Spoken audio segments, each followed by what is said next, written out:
And so sometimes it doesn't feel like there's a lot of decorum. Yeah. I think it's so nice that you still hold that in such high regard. Oh, thanks. And influence people. I like etiquette. I mean, I don't always follow it properly, but like that's what I'm aspiring to. Yes.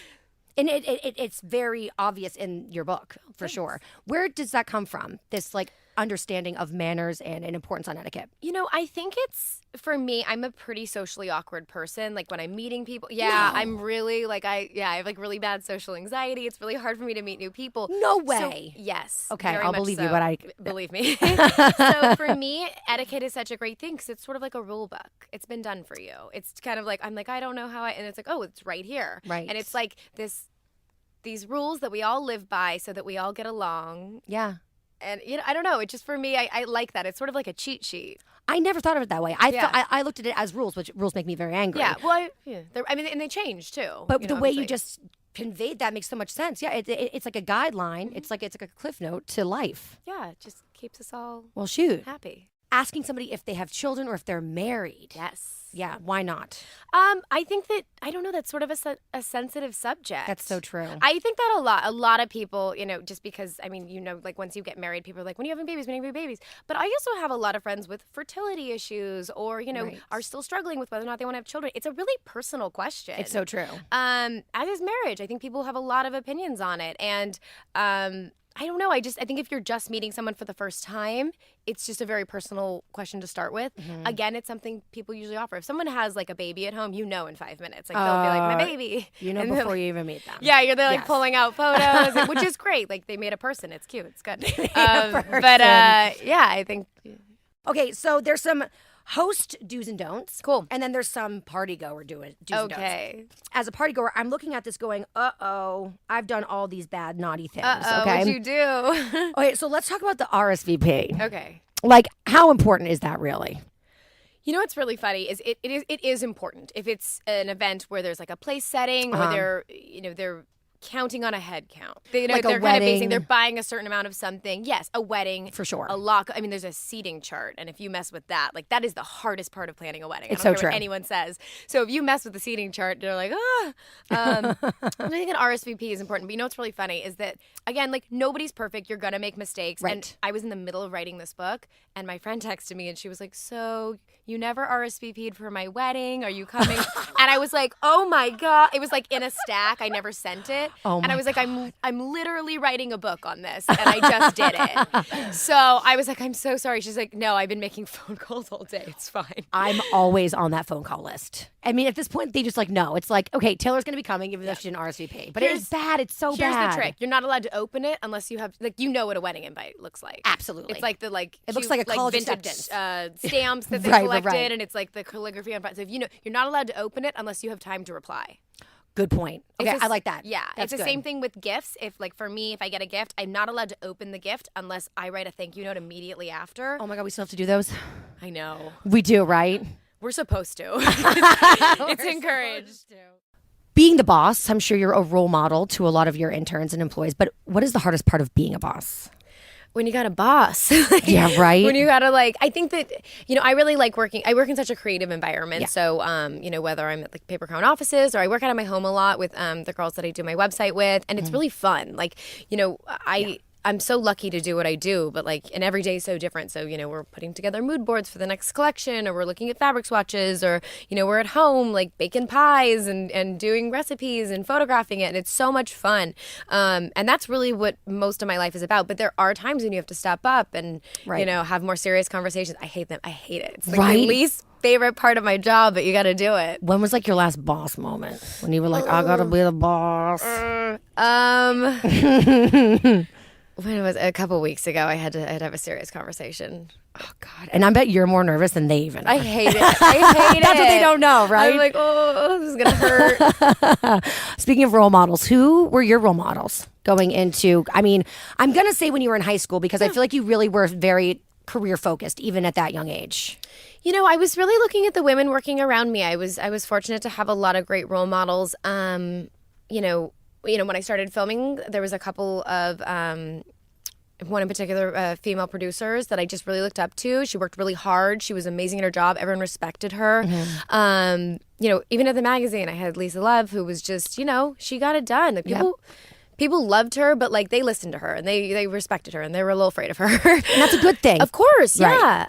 And I, just as I continued my career, I was working with companies that were run by women, and it was so great. It was such a nice environment to be in. Yeah. I sometimes think that, there's a lot of chatter about women in business now, especially about the fact that we get paid 75 cents of the dollar to men. Totally valid. Right. Right. But I do think that there is this stigma. It's like, well, women are hard to work with. You say you worked with predominantly women. Do you think women are hard to work with? I do not. I think that women can be, but I think men can be as well. I think that people are hard to work with. Okay, so, Lauren Conrad, you guys, she has, like I said, she's very young, but she's had such a long career. Started off in reality TV, The Hills, Laguna Beach, The Hills. And now, you've turned it into just an empire. You are a blogger. You run websites. You run fashion lines. You're an author. 9 books now. 9 books. Speaking of which, today we're here to toast you. Thank you. On your new book. It's Lauren Conrad Celebrate. You guys, it's out now, so get it wherever you buy books. But I was saying, when I was just going through everything, you really are like the millennials Martha Stewart, but way more fashionable, just saying, and a lot nicer. That's really nice. You can't say mean things about Martha. I didn't say anything mean. I'm saying you're really fashionable and nicer. She's nice. You're the nicest. Thank you. But you really are. And I feel like our younger generations don't really have people like that anymore to look up to when it comes to style and entertaining and lifestyle and manners and being a lady. And that's something you've always been able to accomplish. And I have to applaud you for that. I think we should all applaud her for that. Because we live in a time where that's not really that's not really an expectation anymore. But speaking of engagements, yes. What was your engagement story? My engagement story? It was very sweet. Actually, it's in the book. I wrote out the engagement story. He did it at home. He knows that, again, I kind of keeping our personal life personal. So right. It was really sweet. He had driven up the week before and checked with my parents. And that's so sweet. That still happens, right? It is, but it's really funny because the way he tells it is they're obviously really nice and of course. And then they sort of warned him. They were she can be a handful. Are you sure? I was like, thanks guys. He was like, yeah, no, I know. But it was really sweet. I was getting ready upstairs. I thought we were going to a dinner, and he set up this whole thing really quickly, and he had done several practice runs. I was going to say, it might be a little intimidating because you are the party woman, so this is a big moment. No, it was so sweet. He did little sparkly lights and candles and had music playing, and he had set up this little table, and he borrowed his mother's china and candlesticks. It was champagne. It was a whole thing. It was really sweet. It was perfect. It was in our home, and it was really nice. Do you think that you've rubbed off on him in terms of personal style? I don't think he needs any help. He's he's a pretty stylish guy. He likes classic style. He's he doesn't need any help. He definitely we help each other as far as does this look okay? But right. He doesn't need a lot of But advice. even the way he stylized the engagement. Oh no, it was very sweet. He knows me. It's funny because one year he got me for a Christmas present. He got me all vintage pieces for my desk. I just got a new office, and it was all white marble and gold. It was beautiful. I was like, how did you do this? He was like, you're pretty. I know what you like. You like white and gold and pink and vintage things. I went to your website. Yeah. So I want to start at the very beginning. Okay. Because that's where we can understand how you have grown into the woman that you are. You have had a very long career, but you're very young. Very young. Oh, thank you. You're welcome. If you're not, then I'm old. So you must be very young. But seriously, you've accomplished so much, but you started as a teenager on Laguna Beach. Mm-hmm. So how did you take that and turn it into what your career is now? So that was sort of, that was something that was very unexpected to me. I was just going to school. I was in high school. I was a senior. I was getting ready to go to art school after that. And they showed up at our school, and this sort of fell into our lap. So obviously not part of the plan. And right. I've always been a more shy person. So I was like, I don't know if I want to do television. And actually my father was the first one to say, if you want to work in the fashion industry, there's a lot of similarities. This could actually be a good opportunity for you to meet some people. You should consider it. Uh-huh. And so I did. Yeah. Did you ever regret that decision?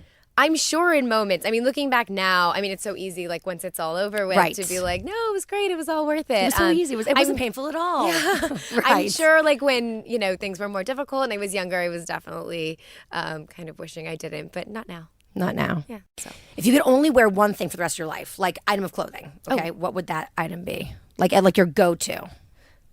I can wear things with it, right? Well, yeah, So I'm, like, just wearing pants. But like just pants and topless. Okay. So you have to either be exposing your top or your bottom. No, like skirt, and then of course you get like whatever, a little white tank top. Okay. I think the thing that I wear the most actually is like a leather skinny. Yep.